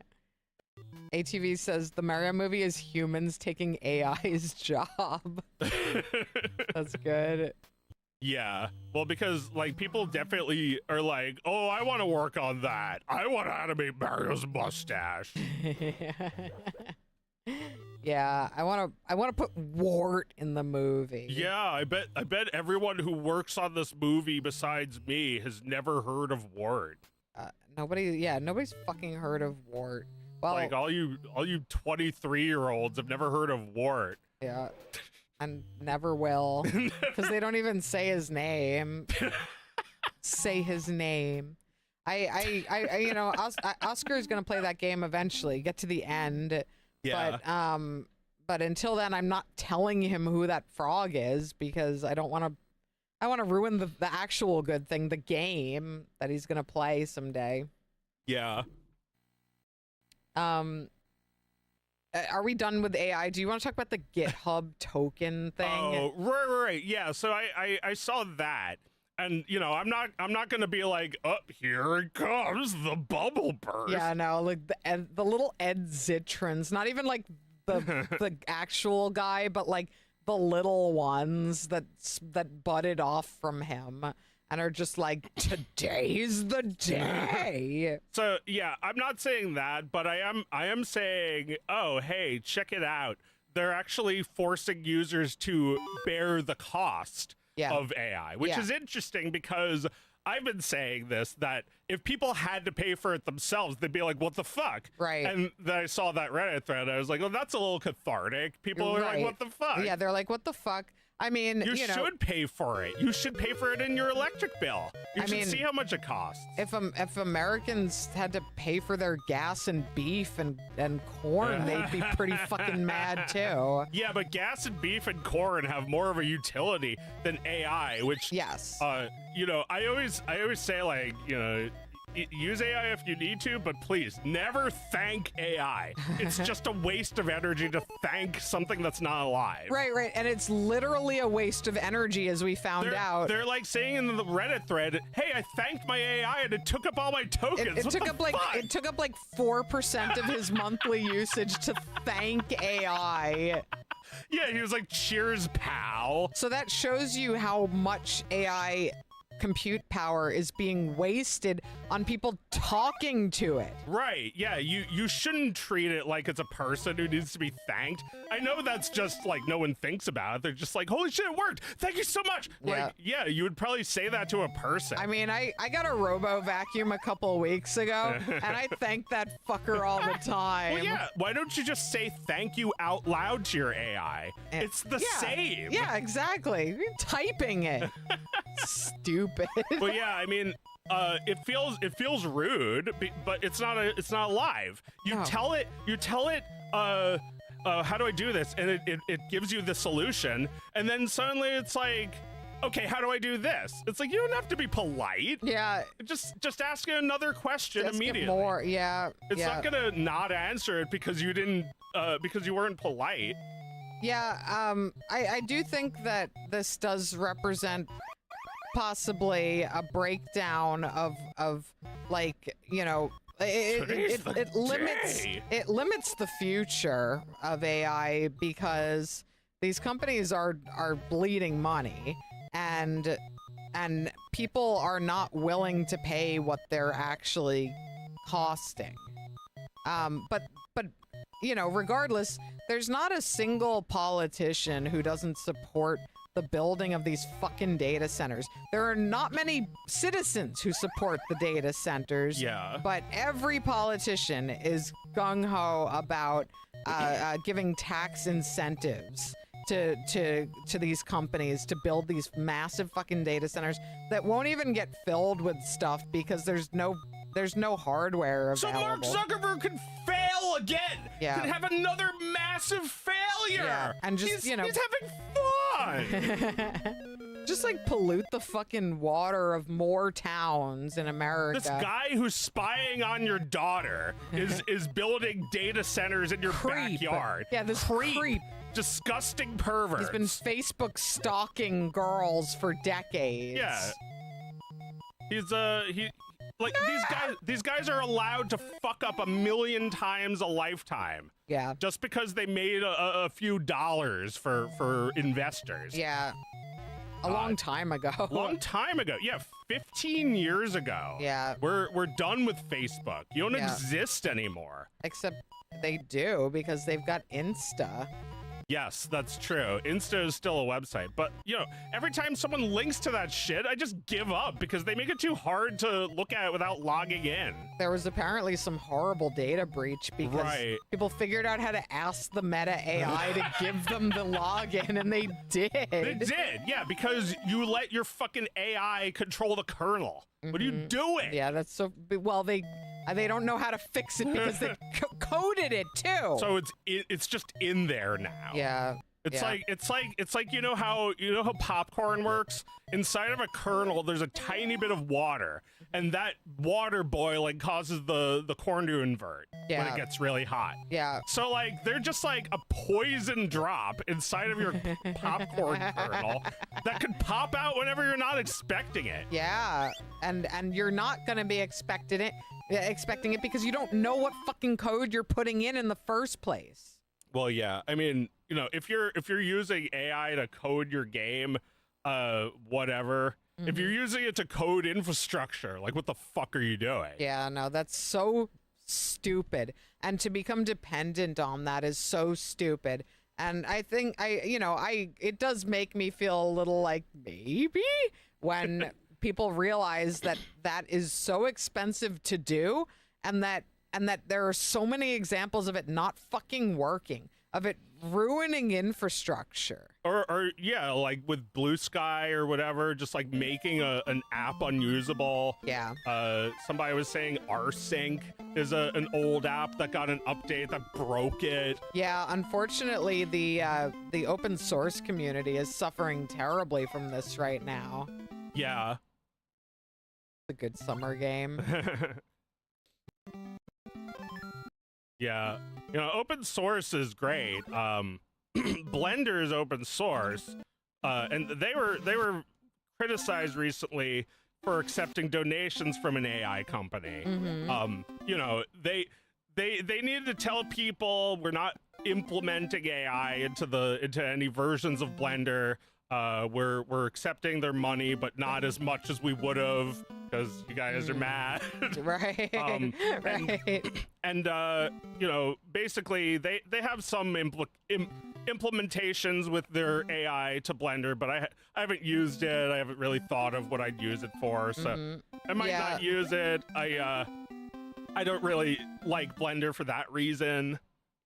Yeah, I think it is, you know, you can see why people are very distrustful of something like that, because it's been creeping into everything. Yeah. And eventually you're not given a choice if you want it or not. Right. And, you know, like this company calls themselves Anthropic. It's like, it makes it even more stressful. Wait, this is Anthropic gave money to Blender? Yeah. That's pretty bad. Yeah, that sucks. Yeah, like they say they're Anthropic. Okay, but you've fucking said like Tesla said they were Tesla. Yeah.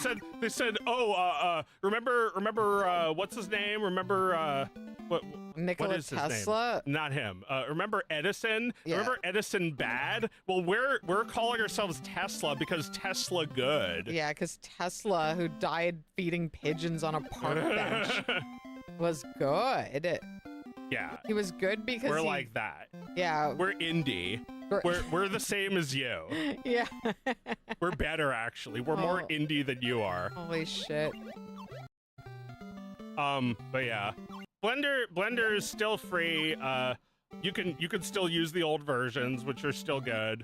I was really curious about something Gabby said. I don't know if it's true, but we were like spitballing about the possibility that computer graphics were highly controlled by SGI and other companies that own patents to some of these inventions. And I can't really find the definitive proof, but the timeline kind of checks out that like stuff invented in the 80s or like the 90s wouldn't really become available to use in your own programs till now. Until like 20, 30 years later. Yeah. Right.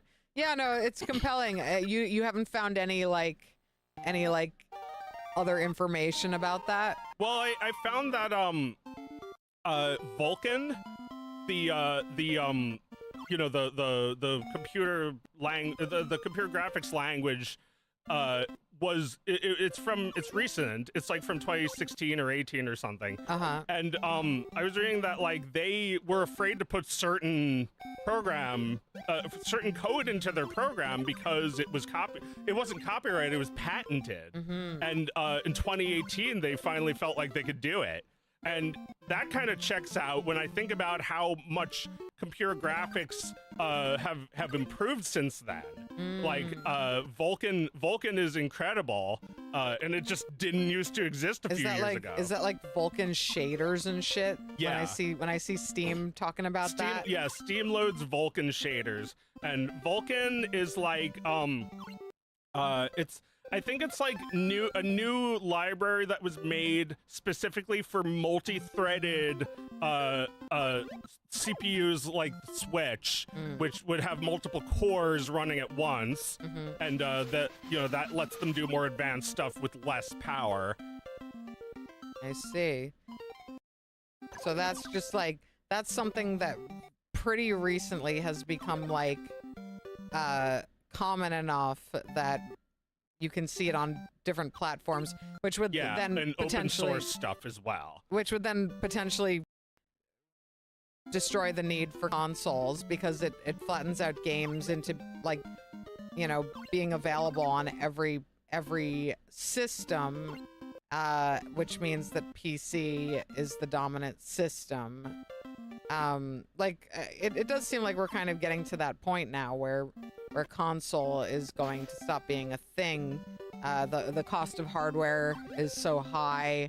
I mean, I don't even know if people are gonna be able to afford these high processing PCs anymore. Well, yeah, that's the thing. They're both going up, so it doesn't seem like great to do either. Yeah, I mean, I want to see a brand new low-powered console. I think that's that blows everyone away. That's what's gonna have to happen. We're gonna have to see consoles with withered technology. Withered technology, yeah. You have to use lateral thinking. I think that is probably going to happen, because like Nintendo and Valve just raised the prices on their consoles. Yeah.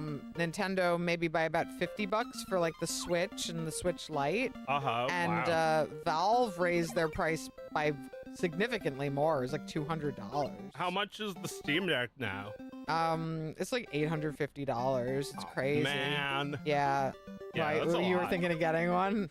Yeah, actually, I wasn't gonna play anything on it. I would probably see if I could use it for puppets, and if I couldn't, then, well, that's why I'd probably use your Steam Deck to test it first. Yeah, I mean, I bought a Steam Deck for game dev. I use it too. It's fun. But mine is pretty old at this point, and they're very hard to come by. Oh yeah, is there like a better new version? There's an OLED version. It's pretty much the same. The screen's just a little better, but I don't fucking care. I'll never notice, because I play fucking Balatro and Forbidden Solitaire on my Steam Deck. Ow!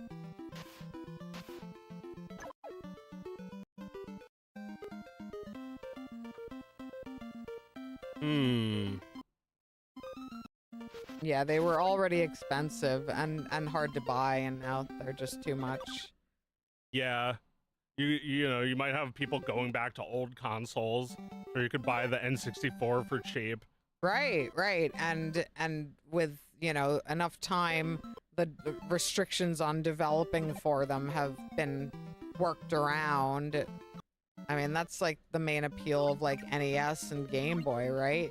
You can get it on those consoles, no problem. Yeah, I was able to do it with GB Studio. Really cool.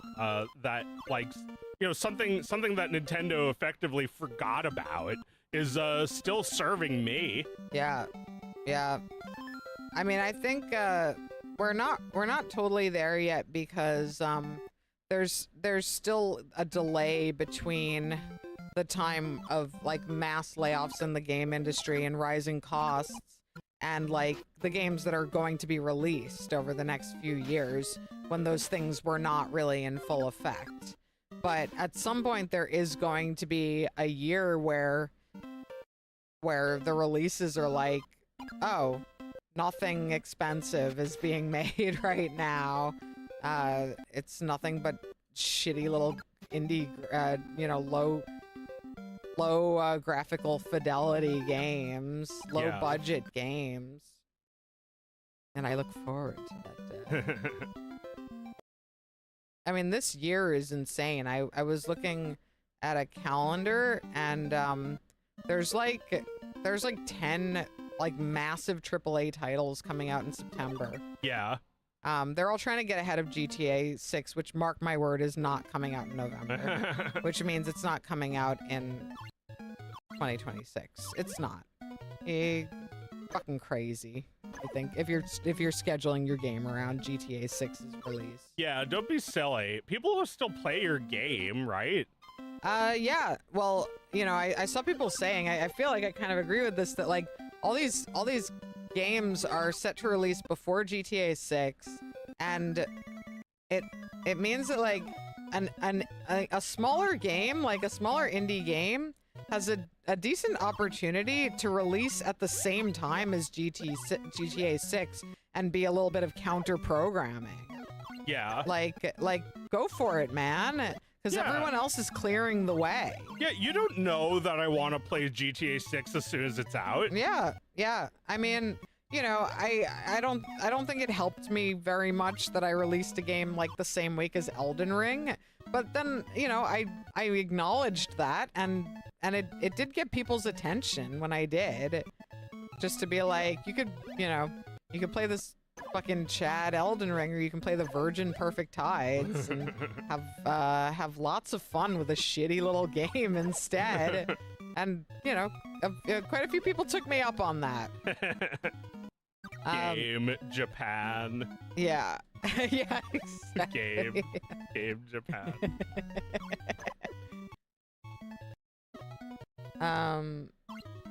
Yeah, they're all creating more competition in that month, right?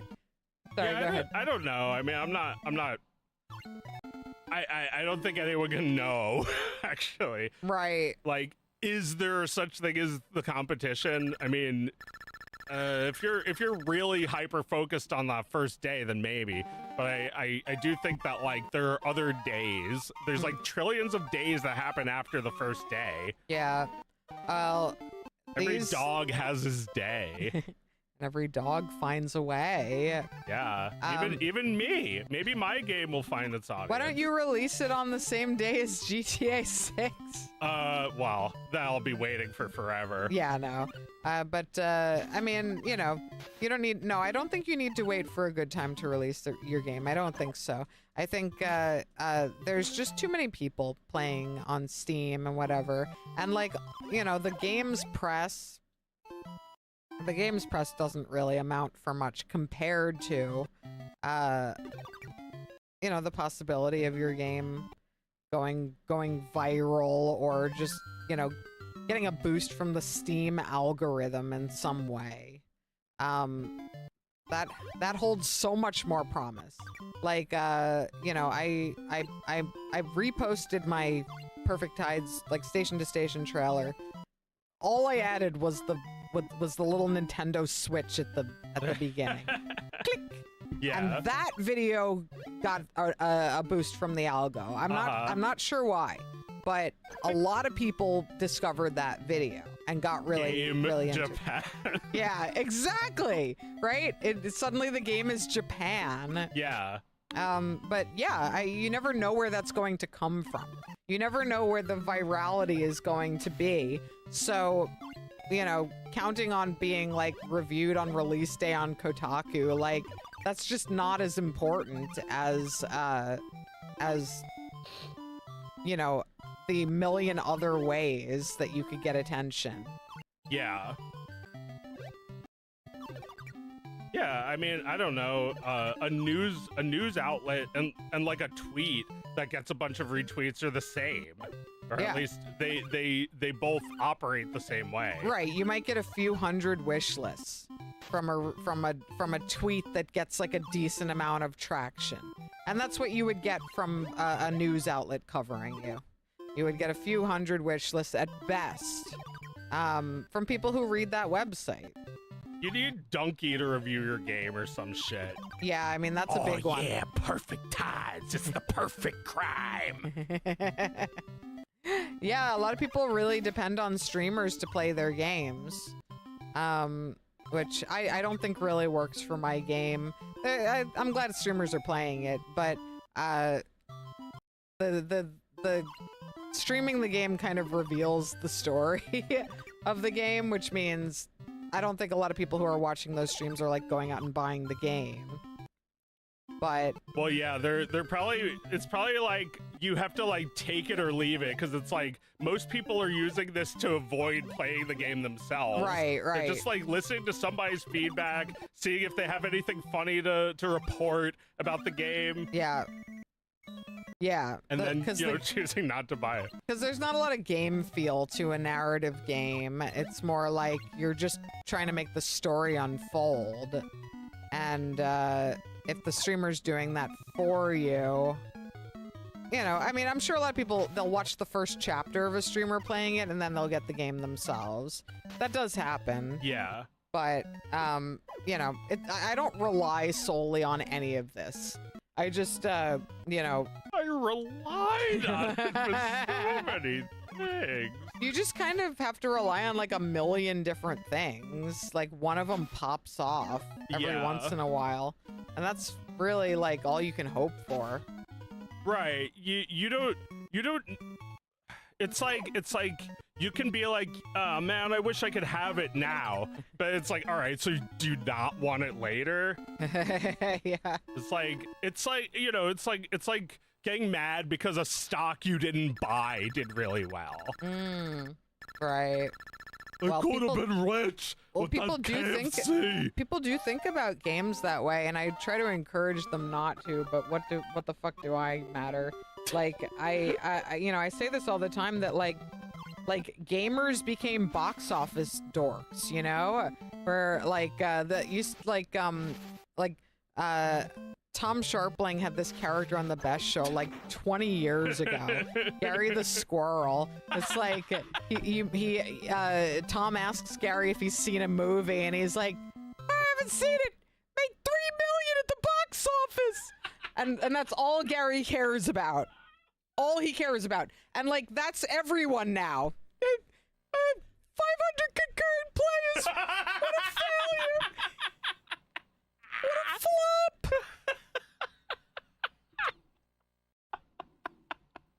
He's never played it, No. but he's tapped into all of the insider baseball. Yeah, exactly. Everyone acts like they've got money riding on the success of a game. Well, they might. They must. Yeah, they have might. money riding it. Well, yeah, when I first launched my game, somebody came into the Discord and started asking me questions about the game that eventually they revealed they were betting on the success of it. They God. asked me like, when are the reviews of your game going to start coming out? And I took that as a totally benign question, and I was like, oh, probably like a couple days before the game comes out. And then I don't know why they said it, but they're like, oh yeah, I got a little bet going about whether this game will get a certain number of reviews on release date. And everyone in the chat's like, what the fuck are you talking about? And then they deleted everything and left. But like, I don't want to know about that. Jesus Christ. We're all treating games like that, and I think that's really a fucking shame. I think we're really denying ourselves. Yeah, get the hell out of the casino. This is a different game. Yeah. Do you think I give a fuck how many people played Beetle Adventure Racing? Nobody. No one. Just No us. Just us. Because that's how a game feels to you.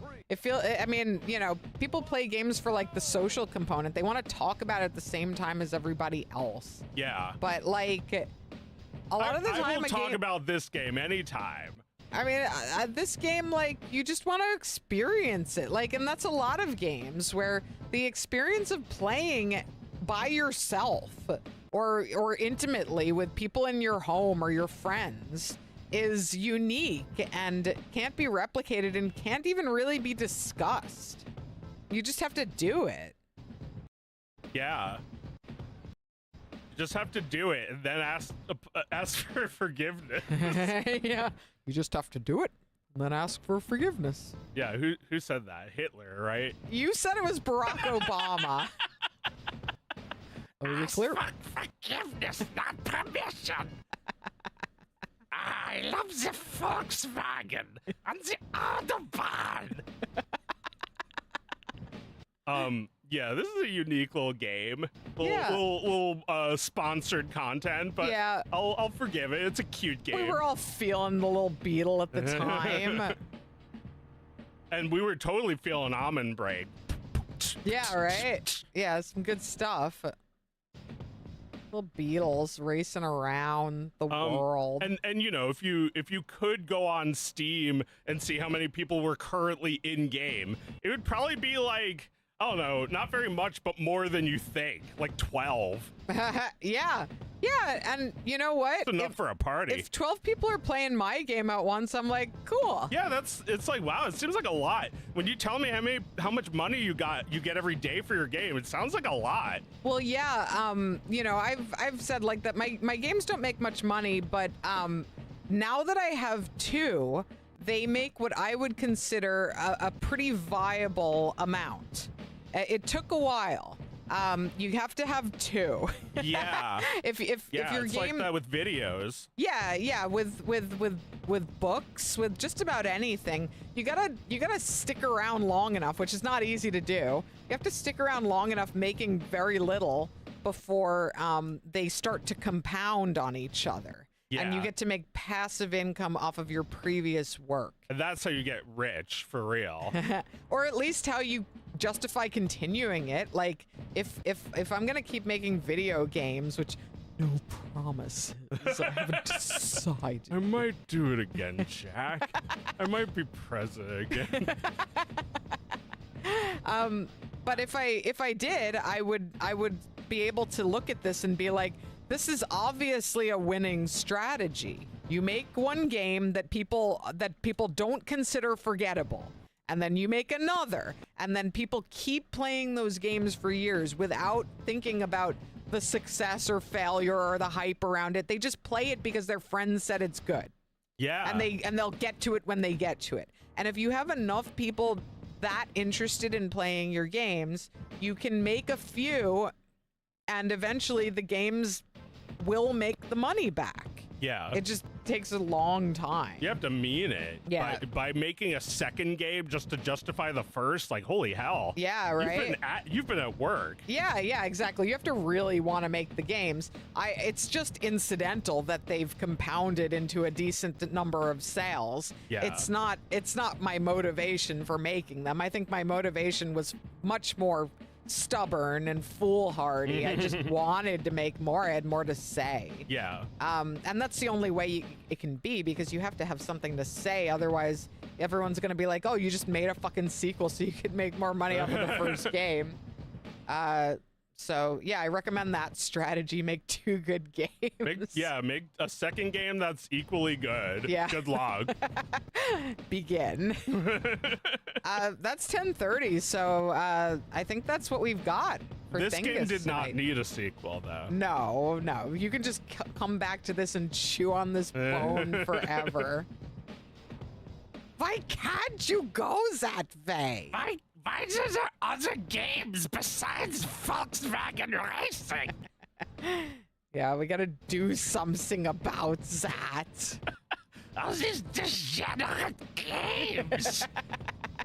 Not like this one.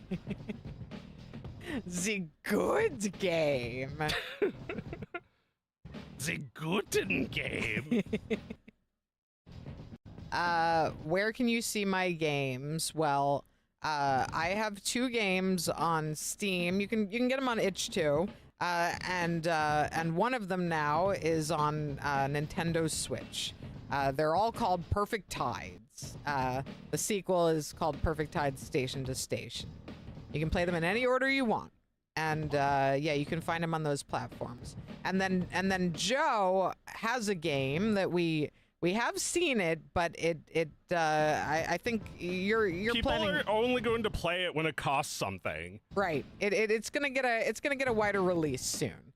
So we will talk about that in the near Which future. you can find my game on Google by looking up Dog of Wisdom the video and accidentally finding the Steam page. Dog of Wisdom game. Yeah. But yeah, we'll keep talking about that as it comes closer. Yeah. Oh, you looked it up. It had a nice art style. Thank you. That's fun to imagine. There's fans of Thingus who've never heard of your games or Perfect Eyes. Or I know. Where'd you come from? Thanks for watching. That's cool. Just a fan of Beetle Adventure Racing, I guess. I guess so. Yeah. But you know what? That's great too. I was talking to somebody today about that. Like, a friend was talking about like branching off into another area creatively and or professionally, and how you're gonna parlay some of those people from the first thing into the other thing, and then there's gonna be other people who feel like they got everything they wanted out of you, and they're not gonna follow you to that next thing. Right. But if you stick to it, the new people are gonna be like, oh, they did something else, and they'll come back. Yeah. It's funny that happens. Like, the new fans stick around so long that they become old fans. Yeah. And it's like suddenly you can't even tell the difference. Right. It's good. I loved watching that happen, and I love the thought that like first you discover the games, then you discover the webcomic, then you watch all of Thingus. And then you actually play the game, and you're like, yo, bitch is good at games. Well, that is the highest possible compliment. All right. Thanks for watching, everyone. We'll see